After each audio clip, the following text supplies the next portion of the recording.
తెలుగు ట్యుటోరియల్కి స్వాగతం. ఈ ఛానల్లో బాలకాండం పార్ట్ 1 పార్ట్ 2గా చేయడం జరిగింది. ఛానల్లోకి వెళ్ళి ఒకసారి ఆ 2 వీడియోలు చూసిన తర్వాత ఈ వీడియోని చూడండి. అయోధ్యకాండం కూడా 2 పార్టులుగా చేస్తున్నాను. ఇది పార్ట్ 1, తర్వాత పార్ట్ 2 కూడా చూడండి. ఇలా సీరియల్లో చూడడం వల్ల మీకు త్వరగా అర్థమవుతుంది.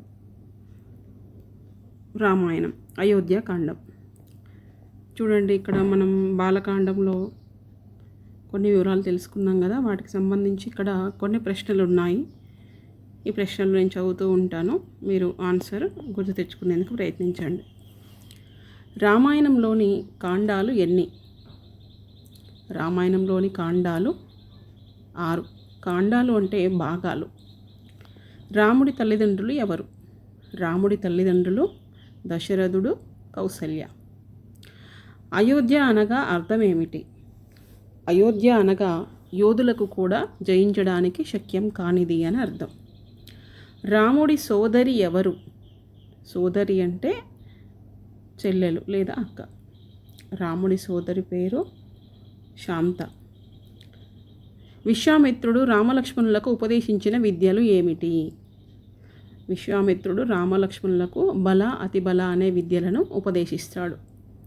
ఆ విద్యలు నేర్చుకోవడం వల్ల వారికి ఆకలి దప్పులు ఉండవు, ఏమరపాటుగా ఉండలేరు, నిద్రలో ఉన్నా కూడా ఎవరు ఏమీ చేయలేరు, వాళ్ళ రూపం కాంతి కూడా తగ్గదు ఆ విద్యలు నేర్చుకోవడం వల్ల. రామాయణం అనే పదం ఏ సంధి? అంటే రామ ప్లస్ ఆయనం, రామాయణం సవర్ణ దీర్ఘ సంధి. ఇప్పుడు పాఠంలోకి వెళ్దాం. అయోధ్యకాండం ఎగ్జాంపుల్గా అక్కడ ఒక పిక్చర్ ఇచ్చాను చూడండి, అలా ఊహించుకోవచ్చు అయోధ్య నగరం అట్లా ఉండేది అని. చూద్దాం ఇప్పుడు పాఠం. దశరథునికి పుత్రుల మీద ఎంతో ప్రేమ. వారిని తన శరీరం నుండి పుట్టిన 4 చేతులుగా భావించాడు. ఈ 4 కుమారులలో భరత శత్రుఘ్నులు దేశాంతరంలో ఉండడం వల్ల బెంగ పెట్టుకున్నాడు. వాళ్లను మళ్ళీ మళ్ళీ తలుచుకుంటున్నాడు. దశరథునికి తన పుత్రులంటే ఎంతో ఇష్టం, చాలా ప్రేమ. వాళ్ళ 4 కూడా తన శరీరం నుండి పుట్టిన 4 చేతుల్లాగా భావిస్తాడట. మరి ఈ 4లో 2 అంటే భరతుడు, శత్రుఘ్నుడు ఇద్దరు కూడా దేశం అవతల అంటే వేరే ప్రాంతంలో వివాహం జరిగిన తర్వాత మేనమామ ఇంటికి వెళ్తాడు కదా, అక్కడ ఉన్నారు. కాబట్టి దశరథుడి దగ్గర ఇప్పుడు లక్ష్మణుడు, రాముడు మాత్రమే ఉన్నారు. కాబట్టి భరతుడు, శత్రుఘ్నుడు ఇద్దరిని కూడా దశరథుడు మళ్ళీ మళ్ళీ తలుచుకుంటూ ఉన్నాడు. దశరథునికి శ్రీరాముడి మీద మక్కువ ఎక్కువ. మక్కువ అంటే ఇష్టం. దానికి కారణం శ్రీరాముడు సద్గుణ రాశి కావడమే. శ్రీరాముడి యొక్క మంచి గుణాల వల్లనే దశరథుడికి శ్రీరాముడి మీద ఇష్టం ఎక్కువ. రూపంలోనూ గుణంలోనూ శ్రేష్ఠుడు. రూపంలో చూడ్డానికి చాలా అందంగా ఉంటాడు, అదే గుణంలో కూడా అంత మంచి లక్షణాలున్నవాడు శ్రీరాముడు. మహావీరుడు కూడా. మృదువుగా మాట్లాడుతాడు, అంటే చాలా మంచిగా ఎవరిని నొప్పించకుండా మాట్లాడుతాడు. శరణన్న వారిని కాపాడుతాడు. శరణు అంటే ఎవరైనా కాపాడమని కోరి వస్తే వారిని తప్పక కాపాడుతాడు. కోపం గర్వం లేనివాడు. కోపం కానీ గర్వం కానీ కొంచెం కూడా లేనివాడు. సత్యం పలికేవాడు. ఎప్పుడు కూడా నిజాన్నే పలుకుతూ ఉంటాడు. పరుల సంపదలను ఆశించనివాడు. ఇతరుల సంపదను ఏ రోజు కూడా ఆశించనివాడు. దీనులను ఆదుకునేవాడు. దీనులు అంటే పేదవారు ఉంటారు కదా, అలాంటి వారిని ఎప్పుడూ కూడా కష్టాల నుంచి రక్షిస్తూ ఉంటాడు. కాలాన్ని వృధా చేయకుండా జ్ఞానులతో, సజ్జనులతో వివిధ విషయాలను చర్చించేవాడు. టైంని కొంచెం కూడా వేస్ట్ చేయకుండా ఎప్పుడు కూడా ఆ టైంను మంచి జ్ఞానులు అంటే జ్ఞానం తెలిసిన వారితోనూ మంచి వారితోనే వివిధ విషయాల గురించి చర్చిస్తూ ఉండేవాడట. వినయశీలి, ఎంతో వినయం ఉన్నవాడు. తల్లిదండ్రుల పట్ల, గురువుల పట్ల నిశ్చల భక్తి కలవాడు. నిశ్చల భక్తి అంటే ఎప్పుడూ ఒకే విధమైన భక్తిని కనబరచడం. తల్లిదండ్రులైనా గురువులైనా అమితమైన భక్తి ఉండేది శ్రీరాముడికి. సోమరితనం, ఏమరిపాటు లేనివాడు. సోమరితనం అంటే బద్ధకం, ఏమరుపాటు అంటే ఏది పట్టినట్లుగా ఉండడం, ఇలాంటి లక్షణాలు ఏవీ లేవు శ్రీరాముడికి. కళలలో ఆరితేరిన వాడు. అసూయ, మాత్సర్యం లేనివాడు. కళలు అంటే ఇక్కడ విద్య అని చెప్పుకోవచ్చు మనం. అనేక రకాల కళలలో అంటే అనేక రకాల విద్యల్లో ఆరితేరిన వాడు, అన్నీ నేర్చుకున్నవాడు. అసూయ అంటే చూసి ఓర్వలేనితనం లేనివాడు, మాత్సర్యం అంటే గర్వం కొంచెం కూడా లేనివాడు, ప్రజల పట్ల వాత్సల్యం కలవాడు. వాత్సల్యం అంటే ప్రేమాభిమానాలు, ప్రజల పట్ల ఎప్పుడు కూడా ప్రేమ అభిమానాన్ని చూపించేవాడు శ్రీరాముడు. ఇన్ని మంచి గుణాలకు పాదైన శ్రీరాముడు అంటే తల్లిదండ్రులకే కాదు ప్రజలందరికీ పరమప్రీతి. మరి ఇన్ని మంచి గుణాలు ఉన్నటువంటి శ్రీరాముడు అంటే తన తల్లిదండ్రులకే కాదు ఆ రాజ్యంలోని ప్రజలందరికీ కూడా పరమ ప్రీతి అంటే చాలా ఇష్టం. సకల గుణాభిరాముడైన శ్రీరాముడు తమకు ప్రభువు కావాలని ప్రజల కోరిక. దీనికి తోడు నేను జీవించి ఉన్నప్పుడే శ్రీరాముడు రాజైతే ఎంత బాగుంటుంది, నేనెంతగా సంతోషిస్తాను అని ఉవ్విళ్ళూరుతున్నాడు దశరథుడు. ఓకే, మరి ఇన్ని మంచి గుణాలు ఉన్నటువంటి ఈ శ్రీరాముడే మాకు దశరథుడి తర్వాత రాజు కావాలని ఆ అయోధ్య రాజ్యంలోని ప్రజలందరూ కూడా కోరుకుంటున్నారట. దీనికి తోడు దశరథుడు కూడా నేను జీవించి ఉండగానే శ్రీరాముడు రాజు అయితే ఎంత బాగుంటుంది, నాకు కూడా చాలా సంతోషంగా ఉంటుంది కదా అని ఆశపడుతూ ఉన్నాడు. అదే విషయాన్ని మంత్రులతో ఆలోచించి శ్రీరాముణ్ణి యువరాజును చేయడానికి నిశ్చయించుకున్నాడు. తన ఆస్థానంలోని మంత్రులతో ఈ విషయాన్ని అంటే శ్రీరాముణ్ణి రాజు చేయాలనే విషయాన్ని చర్చించి రాజును చేయాలని నిర్ణయించుకున్నాడు. రాజ్యంలోని ప్రముఖులను, జానపదులను, సామంత రాజులను, ప్రజలను పిలిపించాడు. రాజ్యంలో ఉన్నటువంటి ప్రముఖులు అంటే ముఖ్యమైన వారు, జానపదులు గ్రామాలలో ఉండేవారు, సామంత రాజులు, రాజ్యంలోని ప్రజలందరినీ కూడా పిలిపించాడు. శ్రీరాముని యువరాజు పట్టాభిషేక విషయాన్ని వెల్లడించాడు. శ్రీరామునికి యువరాజుగా పట్టాభిషేకాన్ని చేయాలనుకుంటున్నాను అనే విషయాన్ని వాళ్ళందరి ముందు చెప్పాడు. ఇది అందరకు నచ్చినట్లయితేనే అనుమతి ఇవ్వమన్నాడు దశరథుడు. నేను ఈ విషయం చెప్పాను, ఇది మీ అందరికీ ఇష్టమైతేనే మీరు అనుమతించండి అని అన్నాడు. దీనికన్నా ప్రజలకు మేలు కలిగించేది ఏదైనా ఉన్నా ఆలోచించి చెప్పమన్నాడు. నేను చెప్పింది మీకు నచ్చితే అనుమతి ఇవ్వండి, లేదా ప్రజలకు ఇంకా ఏదైనా మంచి చేసేది ఉంటే మీరు చెప్పండి అని అన్నాడు దశరథుడు అక్కడ ఉన్న వాళ్ళందరినీ కూడా ఉద్దేశించి. ప్రజానురంజక పాలన అంటే ఇదే. సభలోని వారంతా శ్రీరామ పట్టాభిషేకాన్నే సమర్థిస్తూ హర్షధ్వానాలు చేశారు. ప్రజానురంజక పాలన అంటే ప్రజల యొక్క కోరిక మేరకే పరిపాలించడం, ప్రజల ఇష్టానుసారంగా పరిపాలించడం. ఇది విన్నటువంటి సభలోని వాళ్ళంతా కూడా ఆ శ్రీరామునికే పట్టాభిషేకం చెయ్యాలి అనే విషయాన్ని సమర్థిస్తూ హర్షధ్వానాలు చేశారు. హర్షధ్వానాలు అంటే సంతోషంతో చప్పట్లు కొట్టారు.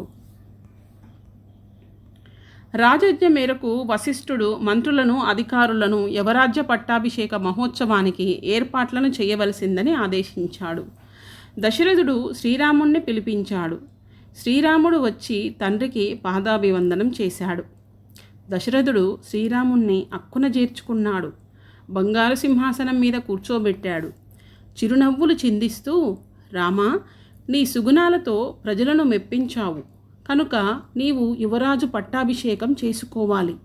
నీ బాధ్యత పెరుగుతున్నది.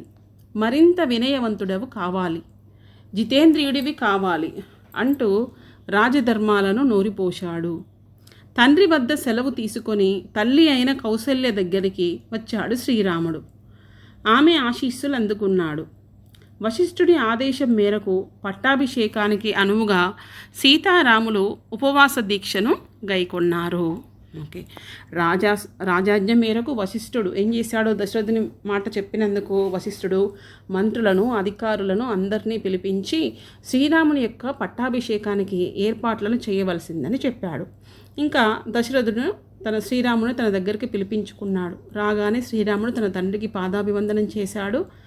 దశరథుడు కూడా శ్రీరాముడిని దగ్గరకు తీసుకున్నాడు. శ్రీరాముణ్ణి దశరథుడు బంగారు సింహాసనం మీద కూర్చోబెట్టి చిరునవ్వుతో, రామా, నీ మంచి గుణాలతో ప్రజలను మెప్పించావు కనుక నీవు ఈ యువరాజు పట్టాభిషేకం చేసుకోవాలి. ఈ పట్టాభిషేకం చేసుకోవడం వల్ల నీకు మరింత బాధ్యత పెరుగుతుంది. కాబట్టి నువ్వు ఇంకా వినయవంతుడివి కావాలి, జితేంద్రియుడివి కావాలి. జితేంద్రియుడు అంటే కోరికలను జయించినవాడు, దేని మీద వ్యామోహం ఉండకూడదు అంటూ రాజుకు ఉండాల్సినటువంటి ధర్మాలన్నిటినీ ఆ దశరథుడు శ్రీరామునికి చెప్తూ ఉన్నాడు. తండ్రి వద్ద సెలవు తీసుకొని తల్లి అయిన కౌశల దగ్గరికి వచ్చాడు శ్రీరాముడు.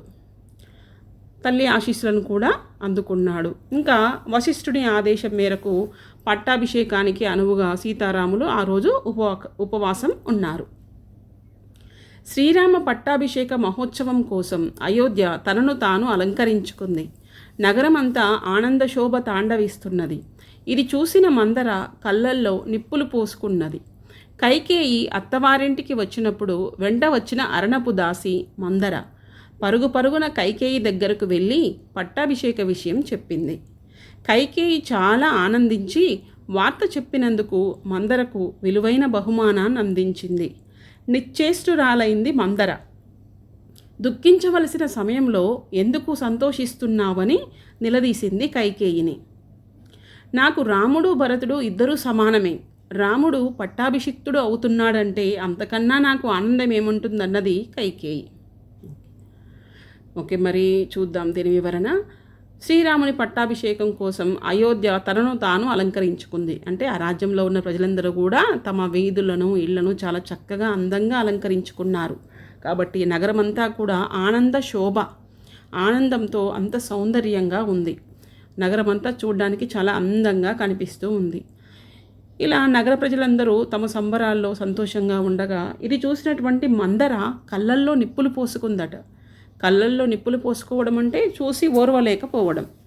ఎవరి మందర అంటే కైకేయి అత్తవారింటికి వచ్చినప్పుడు వెంట వచ్చిన అరణపు దాసి, దశరథుడి యొక్క 3వ భార్య అయినటువంటి కైకేయి. తను దశరథుని వివాహం చేసుకొని అత్తవారింటికి వచ్చే ముందు తనతో పాటుగా వచ్చినటువంటి దాసి మందర పరుగు పరుగున కైకేయి దగ్గరికి వెళ్ళింది. వెళ్ళి ఏం చెప్పింది? శ్రీరాముని పట్టాభిషేక విషయం చెప్పింది. చెప్పగానే కైకేయి చాలా ఆనందించి, నాకు ఇంత మంచి శుభవార్త చెప్పినందుకు నీకు విలువైన బహుమానం ఇస్తానని చెప్పి ఇచ్చేసింది. అది చూసినటువంటి మందర నిశ్చేష్టురాలైపోయింది. అంటే ఏమీ మాట్లాడకుండా అలాగే ఉండి చూస్తుంది. చూస్తూ కైకేయితో అంటుంది, దుఃఖించవలసిన సమయంలో ఎందుకు సంతోషిస్తున్నావని నిలదీసింది కైకేయిని. అనేసరికి అది అర్థమైంది కైకేయికి. అర్థమై ఏమంటుంది ఆమెడ, నాకు రాముడైనా భరతుడైనా ఇద్దరూ ఒకటే.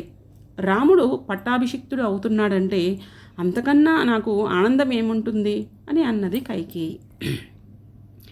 కైకేయి మాటలు విని ముక్కున వేలేసుకుంది మందర.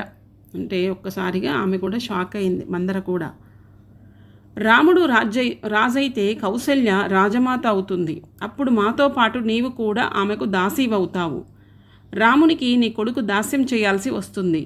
రాముని సంతానానికే తర్వాతి కాలంలో రాజ్యాధికారం వస్తుంది. కానీ భరతుని సంతానానికి రావడం శూన్యం. కనుక భరతునికి రాజ్యాధికారం దక్కేటట్లు, రాముడు అడవుల పాలయ్యేటట్లు చూడమని దుర్బోధ చేసింది. కైకేయి మాటలు విని ముక్కున వేలేసుకుంది మందర. ఆశ్చర్యపోయింది. అక్కడ కైకేయికి లేనిపోని మాటలు చెప్తూ ఉంది ఈ మందర. ఏమని? రాముడు రాజైతే ఆ రాముడి తల్లి అయిన కౌసల్య రాజమాత అవుతుంది. అప్పుడు మాతో పాటు నీవు కూడా ఆమెకు దాసీవవుతావు. మేము ఎలాగైతే పని మనుషులమో అప్పుడు నీకు విలువ కూడా తగ్గిపోతుంది. నీ కొడుకులు కూడా ఆ రాముడికి దాస్యం చేయాల్సి వస్తుంది. ఇంకా భవిష్యత్తులో కూడా రాముడి సంతానానికే రాజ్యాధికారం వస్తుంది. ఇంకా భరతునికి కానీ భరతుని సంతానానికి కానీ ఆ రాజ్యాధికారం రావడం శూన్యం.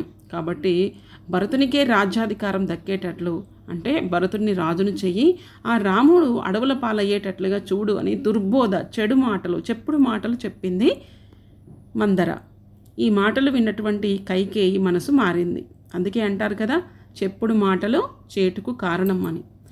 ఇది విన్నటువంటి కైకేయి అడుగుతుంది మందరను తగిన ఉపాయం చెప్పమని. అయితే మందర అంటుంది, గతంలో దశరథుడు ఇచ్చిన 2 వరాలను ఇప్పుడు ఉపయోగించుకోమని సూచించింది మందర. ఈ సూచన మేరకు దశరథుని వలన వరాలు పొందడానికి కోపగృహంలోకి ప్రవేశించింది కైకేయి. ఆ మందర చెప్పినటువంటి మాటలు విని ఇంకా రాముడు రాజ్యాధికారం వదులుకోవాలి, ఏ విధంగా అయినా సరే భరతునికే పట్టాభిషేకం చేయాలని ఆలోచించి దశరథుడు తనకి గతంలో ఇచ్చినటువంటి 3 వరాలను గుర్తు చేసుకొని ఆ వరాలను ఇప్పుడు దక్కించుకోవడం కోసం కోపగృహంలోకి, అంటే ఒక గదిలోకి వెళ్ళి అలకతో ఉంది, కోపంతో ఉంది ఆవిడ. దశరథుడు శ్రీరామ పట్టాభిషేక వార్తను తెలపడానికి కైకేయి వద్దకు వచ్చాడు. దశరథుడేమో తన సంతోషంలో తానున్నాడు. ఆ సంతోషం వార్తను కైకేయికి చెప్పడానికి కైకేయి మందిరానికి వచ్చాడు. అప్పుడు కైకేయి కటిక నేలపై ఉన్నది, అంటే కింద కూర్చొని ఉన్నది ఆవిడ. తీవ్రమైన అలకతో ఉంది. ఆవిడ ఎందుకో బాధపడుతూ ఉంది. కానీ ఆ విషయం ఏంటో దశరథునికి తెలియదు. ఆ కైకేయిని ఓదార్చడానికి పూనుకున్నాడు దశరథుడు. కానీ అతని ప్రయత్నం అంతా బూడిదలో పోసిన పన్నీరైంది. ఏం చేయాలో దశరథుడికి పాలు పోలేదు, అంటే తోయలేదు. విషయం అడిగాడు. అదే అదునుగా భావించింది కైకేయి. అంటే ఇదే సరైన సమయం అనుకొని, నాకొక కోరిక ఉంది, దాన్ని మీరే తీర్చాలి, అలా తీరుస్తానని మాట ఇవ్వాలన్నది. అనేసరికి దశరథుడు అంటున్నాడు, ప్రాణానికి ప్రాణమైన శ్రీరాముని మీద ఒట్టు పెట్టి సరేనన్నాడు దశరథుడు. ఇంకేం మనసులో మాటను చెప్పేసింది. గతంలో మీరిచ్చిన 2 వరాలను ఇప్పుడు కోరుకుంటున్నాను. శ్రీరాముని కోసం ఏర్పాటు చేసిన సన్నాహాలతో భరతుడికి పట్టాభిషేకం చేయాలి. శ్రీరాముడు నారచీరలు, జింక చర్మం ధరించి జటాధారి అయి దండకారణ్యానికి వెళ్ళి తాపస వృత్తిలో 14 సంవత్సరాలు ఉండాలి. శ్రీరాముడు ఇప్పుడే నేను చూస్తుండగానే బయలుదేరాలి అని కోరింది కైకేయ. తనకి ఇవ్వాల్సినటువంటి వరాలను ఇస్తానని చెప్పినటువంటి వరాలను గుర్తు చేసి, ఇప్పుడు ఆ వరాలను నేను కోరుకుంటున్నాను. మీరు శ్రీరాముణ్ణి రాజును చేయడం కోసం ఈ ఏర్పాట్లన్నీ చేశారు కదా, అదే ఏర్పాట్లతో భరతుడికి పట్టాభిషేకం చేయాలి, భరతుడినే యువరాజును చెయ్యాలి. కానీ శ్రీరాముడు మాత్రం ఇక్కడ ఉండకూడదు. అతడు వెంటనే నారచీరలు, జింక చర్మం ధరించి జటాధారి అయి, అంటే మునులు తాపస వృత్తిలో ఉంటారు, తపస్సు చేసుకుంటూ ఉంటారు, అలాంటి వృత్తిలోనే ఉండాలి.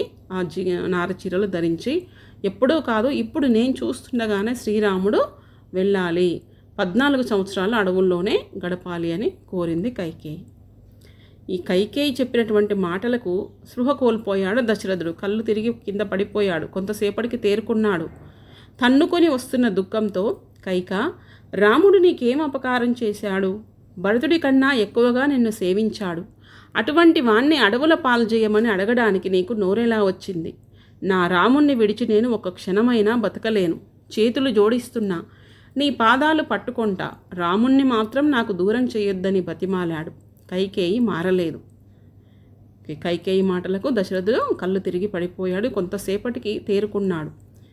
తేరుకున్న తర్వాత కైకేయి అడిగినటువంటి మాటలకి తనకి దుఃఖం తన్నుకొని వస్తుంది. బాధతో కైకేయితో అంటున్నాడు, రాముడు నీకేమైనా అపకారం చేశాడా? భరతుడి కన్నా ఎక్కువగా నిన్ను గౌరవించాడు కదా, అలాంటి వాణ్ణి అడవుల పాలు చేయమని అడగడానికి నీకు నోరెలా వచ్చింది? నేను రాముని విడిచి ఒక క్షణం కూడా బతకలేనని నీకు తెలియదా? నీకు చేతులు జోడిస్తా, నీ కాళ్ళు పట్టుకుంటాను, రాముణ్ణి మాత్రం నాకు దూరం చేయొద్దు అని అనేక విధాలుగా బతిమిలాడాడు దశరథుడు. కానీ కైకేయి తన మాట వినలేదు. కఠిన శిల కన్నీటికి కరుగుతుందా? దశరథుడు అక్కడ చేసిన ప్రయత్నం అంతా కూడా వృధా అయిపోయింది. ఎన్ని విధాలుగా చెప్పినా కైకేయి వినిపించుకోవడం లేదు. తరువాత కైకేయి అంటుంది, శ్రీరాముని తోడుకొని రావాల్సిందిగా సుమంత్రుణ్ణి ఆజ్ఞాపించింది. ఆ సుమంత్రుణ్ణి పిలిపించి శ్రీరాముణ్ణి తీసుకొని రండి అని చెప్పింది. కానీ ఆ సుమంత్రుడు రాజాజ్ఞ కావాలన్నాడు. అంటే దశరథుని యొక్క అనుమతితోనే తీసుకొస్తాను అనగానే శ్రీరాముణ్ణి చూడాలని ఉంది, వెంటనే తీసుకురమ్మని చెప్పాడు దశరథుడు. రాజాజ్ఞను పాటించాడు సుమంత్రుడు. రాజుగారు చెప్పారు కాబట్టి శ్రీరాముణ్ణి తీసుకురావడానికి వెళ్ళాడు. శ్రీరాముడు వచ్చాడు. దశరథుడికి కైకేయికి పాదాభివందనం చేశాడు, పాదాలకు నమస్కారం చేశాడు. దశరథునికి నోటి నుంచి మాటలు రావడం లేదు, కన్నీళ్లు తప్ప. తండ్రి ఎందుకు అంతగా బాధపడుతున్నాడో తెలియక, కారణమేంటో తెలియక సతమతమవుతున్నాడు దాశరథి. దాశరథి అంటే దశరథుని కుమారుడు శ్రీరాముడు అని అర్థం. తండ్రి బాధను చూసి కైకేయిని అడిగాడు శ్రీరాముడు. అడిగేసరికి కైకేయి చెప్తుంది, మీ నాన్నగారు నాకు గతంలో 2 వరాలు ఇచ్చాడు. ఇప్పుడు నేను అవి అడిగేసరికి నిన్ను దృష్టిలో ఉంచుకొని వాటిని ఉల్లంఘించేందుకు, అంటే ఆ వరాలను ఇవ్వకుండా దాటేసేందుకు చూస్తున్నాడు. మరి నువ్వు పాటిస్తానని ప్రమాణం చేస్తే అదేంటో నీకు చెప్తాను అన్నది కైకేయ. రాముడు ఒక్క క్షణం కూడా ఆలోచించలేదు. నా తండ్రే నాకు గురువు, పాలకుడు, హితుడు. ఆయన ఆదేశించాలే కానీ విషాన్ని తాగడానికైనా సముద్రంలో దూకడానికైనా సిద్ధమే అని చెప్పాడు. ఒక్క క్షణం కూడా రాముడు ఆలోచించకుండా, నా తండ్రే నాకు గురువు, పాలకుడు, హితుడు, నా మంచి కోరేది ఆయనే, కాబట్టి ఆయన ఆదేశిస్తే నేను విషం అయినా తాగుతాను, సముద్రంలో అయినా దూకుతాను, అదేంటో చెప్పండి, మా తండ్రి గారి కోరిక ఏంటో చెప్తే నేను తప్పకుండా పాటిస్తాను అన్నాడు. రాముడు ఆడిన మాట తప్పనని పలికాడు. అందుకే శ్రీరాముని అంటారు, శ్రీరాముని పితృభక్తి, సత్యానురక్తి అట్లాంటివి. ఒక్కసారి మాట ఇచ్చాడు అంటే ఖచ్చితంగా అది పాటిస్తాడు. కైకేయి తన 2 వరాల గురించి చెప్పింది. చెప్పినప్పటికీ కూడా రాముని ముఖంలో ఎలాంటి మార్పు లేదు. సంతోషాలకు పొంగకపోవడం, బాధలకు కుంగకపోవడం స్థితప్రజ్ఞుని లక్షణం. స్థితప్రజ్ఞుడు అంటే కష్టాలు వచ్చినా సంతోషం వచ్చినా రెండింటినీ సమానంగా తీసుకునేవాడు అని అర్థం. ఆ విషయం విని శ్రీరాముడు అంటున్నాడు, అమ్మా నీవు చెప్పినట్లే చేస్తా. భరతుడంటే నాకు ప్రాణం. అతని పట్టాభిషేకాన్ని గూర్చి నాన్నగారు నాకు చెప్తే కాదంటానా? ఆయన మాటలను పాటించకుండా ఉండగలనా? నాకు రాజ్యకాంక్ష లేదు, అంటే నాకు రాజ్యం మీద ఆశ లేదు. తండ్రికి సేవ చేయడం, ఆయన ఆజ్ఞలను పాటించడం కన్నా మించిన ధర్మాచరణం, వాటికంటే మించిన పనులు ఇంకా నాకు ఏదీ లేదు. నాన్నగారు నన్ను స్వయంగా ఆదేశించకున్నా మీరు చెప్పారు కదా, అది చాలు. నేను ఇప్పుడే దండకారణ్యానికి బయలుదేరుతానన్నాడు శ్రీరాముడు. శ్రీరాముడు ఇదంతా విని ఏమంటున్నాడు, మా నాన్నగారి కోరిక ఇదే అయితే, మా నాన్నగారు మీకు వరాలు ఇచ్చిన మాట నిజమే అయితే, మీ కోరిక కూడా ఇదే అయితే, మా నాన్న నన్ను స్వయంగా ఆదేశించకున్నా కూడా నేను ఇప్పుడే దండకారణ్యానికి బయలుదేరుతాను అన్నాడు శ్రీరాముడు. శ్రీరాముని మాటలు విన్న దశరథుడు శోకభారంతో, అంటే ఆ బాధతో ఏడుస్తూ ఉన్నాడు. ఆ భారంతో స్పృహ కోల్పోయాడు. శ్రీరాముడు తండ్రి పాదాలకు ప్రణమిల్లాడు. తండ్రి పాదాలకు నమస్కారం చేశాడు. కైకేయి పాదాలకు నమస్కరించాడు. అంతఃపురం నుండి బయటికి వచ్చాడు. అంటే రాజులు ఉండే నివాసాన్ని అంతఃపురం అంటారు. ఆ అంతఃపురం నుండి బయటికి వచ్చాడు. లక్ష్మణునితో కలిసి కౌసల్యామాతను దర్శించుకున్నాడు. తన తమ్ముడితో కలిసి తన తల్లి దగ్గరికి వెళ్ళి తన తల్లిని చూశాడు. తను అరణ్యవాస విషయం చెప్పాడు. తను అడవులకు వెళ్ళాల్సిన విషయం గురించి చెప్పాడు. ఆ మాటలు వింటూనే కౌసల్య గండ్రగొడ్డలి చేతి నరికిన మద్ది చెట్టులా నేల మీద పడిపోయింది. గొడ్డలి వేటితో ఒక్క దెబ్బ వేయగానే చెట్టు ఎలాగైతే కింద పడిపోతుందో అదేవిధంగా కౌసల్య ఆ మాటలు వింటూనే నేల మీద పడిపోయింది. అంతులేని ఆవేదనకు లోనైంది. ఇంకా ఆమె బాధకు అంతనేది లేదు, అలా దుఃఖిస్తూ ఉంది. వనవాసానికి అంటే అడవులకు వెళ్ళవద్దని కౌసల్య లక్ష్మణులు పరిపరి విధాల అంటే అనేక విధాలుగా శ్రీరామునికి చెప్పినప్పటికీ కూడా శ్రీరాముడు ఒప్పుకోలేదు. శ్రీరాముడు తన తండ్రి మాటకే తలొగ్గాడు, వెళ్ళక తప్పదన్నాడు. కైకేయి ఈ మాటలు చెప్పినందువల్ల, ఇలా అడవుల పాలు చేస్తున్నందువల్ల తనకు ఏమాత్రం కూడా కైకేయి మీద అనాదర భావం లేదన్నాడు. తన పట్టాభిషేకం ఆగిపోవడానికి కైకేయి కారణం కాదని, విధి ప్రేరణచే ఆమె అట్లా మాట్లాడిందని సమర్థించాడు. ఓకే, ఇది తప్పు, కైకేయిది కూడా కాదు, విధి ప్రేరణ వల్ల ఆమె ఆ విధంగా మాట్లాడింది అని సమర్థించాడు. తనకు రాజ్యమైన వనవాసమైన సమానమేనని ప్రకటించాడు. నేను రాజ్యంలో ఉన్నా అడవుల్లో ఉన్నా నాకు రెండూ సమానమే అని చెప్పాడు శ్రీరాముడు.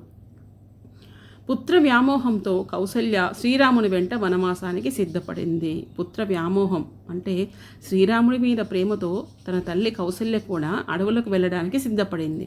అప్పుడు శ్రీరాముడు తన తల్లితో నచ్చజెప్పాడు. భర్తని వదిలి రావడం ధర్మం కాదన్నాడు శ్రీరాముడు. కాబట్టి ఎలాగో మనస్సు స్థిమితపరుచుకొని కౌసల్య శ్రీరాముడిని దీవించి చెప్తూ ఉంది రాముడితో, రామ సత్పురుషుల బాటలో నడువు. సత్పురుషులు అంటే మంచివారి బాటలో నీవు నడువు. నీ ధర్మమే నీకు ఎల్లప్పుడూ రక్షగా ఉంటుంది. నువ్వు చేసిన తల్లిదండ్రుల సేవ, నీ సత్యబలం నీకు రక్షణగా ఉంటాయి. నీవు చేసినటువంటి తల్లిదండ్రుల సేవ, నీ సత్యబలం, నువ్వు ఎప్పుడూ కూడా నిజాన్నే పలుకుతావు, దాన్నే ఆచరిస్తావు కాబట్టి అవే నీకు రక్షగా ఉంటాయి. నీకు ఎలాంటి బాధలు కలగకుండుగాక అని శుభాశీస్సులు ఆశీర్వదించింది శ్రీరాముణ్ణి. అక్కడి నుండి సీతా మందిరానికి వెళ్ళాడు శ్రీరాముడు. వెళ్ళి తను వనవాసం వెళ్తున్న విషయం సీతతో చెప్పి అయోధ్యలో ఎలా మసులుకోవాలో అంటే ఎలా ఉండాలో సీతకు చెప్పాడు. కానీ సీత మాత్రం రాముని వెంట వనవాసానికి వెళ్ళడానికే నిశ్చయించుకుంది. అదే మాట శ్రీరాముడితో చెప్పింది. సీత అంటుంది, మీరు లేకుండా స్వర్గ సుఖాలు లభించినా ఇష్టపడను. పతిని అనుసరించడమే సతికి ధర్మం, సుఖప్రదం, శుభప్రదం అని చెప్పింది. భర్తతో పాటే కదా భార్య ఉండాలి అని శ్రీరాముడిని మొత్తానికి ఒప్పించింది. తను చెప్పినటువంటి మాటలకు శ్రీరాముడు కూడా ఇక అంగీకరించక తప్పలేదు. తనను కూడా వెంట తీసుకెళ్ళమని లక్ష్మణుడు శ్రీరాముడిని ప్రాధేయపడ్డాడు. లక్ష్మణుడు అంటున్నాడు, ఈ శ్రీరామునికి సేవ చేసే భాగ్యం కన్నా త్రిలోకాధిపత్యం అంటే 3 లోకాలను పరిపాలించే ఆధిపత్యం నాకు చిన్నగా అనిపిస్తుంది. కాబట్టి సకలోపచారాలు చేసే అవకాశం తనకిమ్మని అభ్యర్థించాడు. శ్రీరామునికి సేవ చేసే భాగ్యాన్ని నాకు కలిగించు అని లక్ష్మణుడు శ్రీరాముణ్ణి అభ్యర్థిస్తూ ఉన్నాడు. సరేనన్నాడు శ్రీరాముడు. తల్లి అయిన సుమిత్రకు ఆత్మీయులకు ఈ విషయం తెలిపి వారి ఆమోదాన్ని పొందమన్నాడు శ్రీరాముడు. మరి లక్ష్మణుడి తల్లి సుమిత్ర కదా, వెళ్ళి తమ తల్లి పర్మిషన్ తీసుకొని ఇంకా తన బంధువులు తన ఆత్మీయులందరి దగ్గర కూడా ఖచ్చితంగా ఆమోదాన్ని తీసుకున్న తర్వాతనే రమ్మని చెప్పాడు శ్రీరాముడు. సీతారామ లక్ష్మణులు దశరథుని దర్శించడానికి బయలుదేరారు. కాలినడకన వస్తున్నటువంటి శ్రీరాముణ్ణి చూసి ప్రజలు బావురుమన్నారు. కాలినడకన వస్తున్నటువంటి ఆ శ్రీరాముని చూసి ప్రజలందరూ కూడా బాధతో చూస్తూ ఉన్నారు. లక్ష్మణుడు ఈ విషయం అంతా కూడా అయోధ్య తెలిసిపోయింది, రాముడు అడవులకు వెళ్ళబోతున్నాడు అని. కాబట్టి లక్ష్మణుడు ఎలాగైతే శ్రీరాముడితో అడవులకు వెళ్తున్నాడో అయోధ్యలోని ప్రజలందరూ కూడా రాముని వెంట వెళ్ళాలనుకున్నారు. రాముడు ఉంటే చాలు, అది అడవైనా మా పాలిట అయోధ్య అనుకున్నారు ప్రజలు.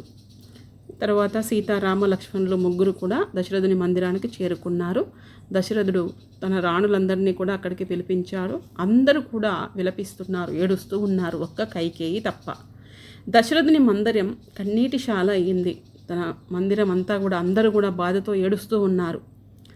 కైకేయి తనతో స్వయంగా తెచ్చి ఇచ్చిన నారచీరలు సీతారామ లక్ష్మణులు ధరించారు.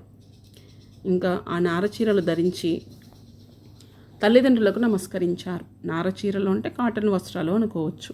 అంటే రాజులు చాలా పట్టు వస్త్రాలు ధరిస్తూ ఉంటారు కాబట్టి మరి వీరు అడవుల్లోకి వెళ్తున్నారు కాబట్టి ఆ కాటన్ వస్త్రాలు నారచీరలు తెచ్చి కైకేయి వారికి ఇవ్వగా సీతారామ లక్ష్మణులు ఆ బట్టలు కట్టుకున్నారు. తర్వాత సుమిత్ర అంటుంది లక్ష్మణునితో, నాయన, శ్రీరాముణ్ణి నీ తండ్రి అయిన దశరథుల వారిగా సీతను నన్నుగా భావించు. అంటే శ్రీరాముణ్ణి తండ్రిగా సీతను తల్లిగా భావించు. ఆ అడవిని అయోధ్య అనుకో, సుఖంగా వెళ్ళి రమ్మని సుమిత్ర దీవించింది లక్ష్మణుణ్ణి. తర్వాత ఇంకా వీళ్ళు వెళ్ళడానికి సుమంత్రుడు రథాన్ని సిద్ధం చేశాడు. సీతారామ లక్ష్మణులు ముగ్గురు కూడా రథాన్ని ఎక్కారు. రథం వేగంగా ముందుకు సాగుతూ ఉన్నది. శ్రీరాముణ్ణి విడవలేక కొందరు పౌరులు ఆ రథానికి రెండు వైపులా వెనుక భాగంలో వేలాడారు. ఆ శ్రీరాముణ్ణి విడిచిపెట్టి ఉండలేక రథం వెళ్తూ ఉంటే ఆ రథాన్ని పట్టుకొని వేలాడుతూ అయినా సరే అందరూ కూడా వెళ్తూ ఉన్నారు. మంగళ వాద్య ఘోషతు అంటే శుభకరమైనటువంటి శబ్దంతో మారుమోగాల్సిన అయోధ్య దుఃఖసంద్రమైంది, దుఃఖంతో నిండిపోయింది. శ్రీరాముడు రాజవుతున్నాడని అందరూ సంతోషంగా ఉంటారు అనుకుంటే అది కాస్త దుఃఖసంద్రమైంది. దశరథుడు తీవ్రమైన బాధతో కౌసల్య మందిరానికి వచ్చాడు. ఇక దశరథుడు ఇంకా బాధను తట్టుకోలేక శ్రీరాముడిని అడవులకు పంపినందుకు తన తల్లికి ఏం సమాధానం చెప్పాలో తెలియక ఎంతో దుఃఖిస్తూ కౌసల్య దగ్గరికి వచ్చాడు. కౌసల్యాదేవి శోకమూర్తిలా ఉంది. సుమిత్రాదేవి ఆమెను ఓదార్చింది. శ్రీరాముని రథాన్ని నీడలా అనుసరిస్తున్నారు ప్రజలు. ఆ శ్రీరాముని రథం వెంట పరిగెడుతూ ఉన్నారు కొందరు, ఆ రథానికి వేలాడుతూ ఉన్నారు కొందరు. అయోధ్యకి వెళ్ళిపోండని వాళ్లకు శ్రీరాముడు ఎంతగానో చెప్తున్నాడు అనేసరికి ఆ ప్రజలు అంటున్నారు, మీరే అయోధ్యకు రండి, లేదా మేము మీ వెంట రావడానికి అనుమతించండి అని వేడుకుంటున్నారు ప్రజలు. అట్లా రథం తమసా నది తీరానికి చేరింది. అక్కడ ఆగింది రథం. ఆ రాత్రి అందరూ అక్కడే విడిది చేశారు. అంటే ఆ రాత్రి అంతా కూడా అక్కడే ఆ ప్రజలు కావచ్చు, శ్రీరాముడు అందరూ కూడా అక్కడే పడుకున్నారు. తెల్లవారుతున్నది. ఆ పౌరులందరూ కూడా పరిగెత్తుకొని రావడం చేత బాగా అలసిపోయి ఉండడం వల్ల గాఢ నిద్రలో ఉన్నారు. అదే సమయంలో శ్రీరాముడు ఏమనుకున్నాడు, ఇంకా వాళ్ళను శ్రమ పెట్టడం తనకి ఇష్టం లేదు. అందుకని వాళ్ళు నిద్ర లేచేలోపే అక్కడి నుండి వెళ్ళాలని లక్ష్మణుడితో అన్నాడు. సుమంత్రుడు సారథ్యంలో అంటే సుమంత్రుడు వెంటనే రథం సిద్ధం చేశాడు. సీతారామ లక్ష్మణులు అక్కడి నుంచి బయలుదేరారు. నిద్రలేచిన పౌరులు అంటే ఆ ప్రజలు శ్రీరాముడు కనపడకపోవడంతో కొద్దిసేపు తికమక పడ్డారు.